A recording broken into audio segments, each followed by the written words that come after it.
اور اب کچھ خبریں کھیل کے میدان سے۔ پاکستان سپر لیگ کے سیزن 9 کے لیے میچ آفیشیل کا اعلان کر دیا گیا۔ تفصیلات کے مطابق پاکستان کرکٹ بورڈ نے پاکستان سپر لیگ 9 کے میچ آفیشیل کا اعلان کر دیا۔ آئی سی سی کے ایلیٹ پینل کے 4 امپائرز پینل میں شامل کیے گئے۔ روشن ماہنامہ مسلسل 9ویں بار پی ایس ایل میں میچ ریفری مقرر ہو گئے۔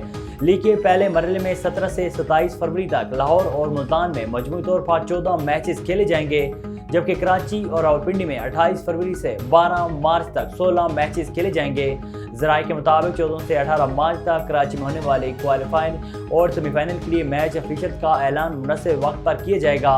آئی سی سی کے ایلیٹ پینل آف امپائرز کے 4 ارکان رچرڈ لنگورٹ، کرس گیفینی، احسن رضا اور مائیکل گف کے ساتھ علیم ڈار، طارق رشید، شوزیب رضا، راشد ریاض، فیصل آفریدی، آصف یعقوب، الیکس وارف، عبد المقیت، محمد آصف، ناصر حسین اور عمران جاوید شامل ہیں۔ سابق قومی کپتان سرفراز احمد نے کراچی میں مفت تعلیم کے لیے یونیورسٹی بنانے کا اعلان کر دیا۔ تفصیلات کے مطابق سرفراز احمد کا اپنے بیان میں کہنا تھا کہ مہنگائی کے دور میں حصول علم بہت مشکل ہو گیا ہے۔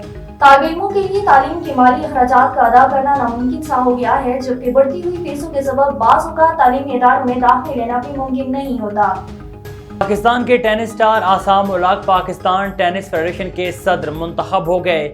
ذرائع کے مطابق اعصام الحق 8 ووٹ لے کر ٹینس فیڈریشن کے صدر منتخب ہو گئے، جبکہ ان کے مد مقابل اسکر نواز 15 میں سے 7 ووٹ لے سکے۔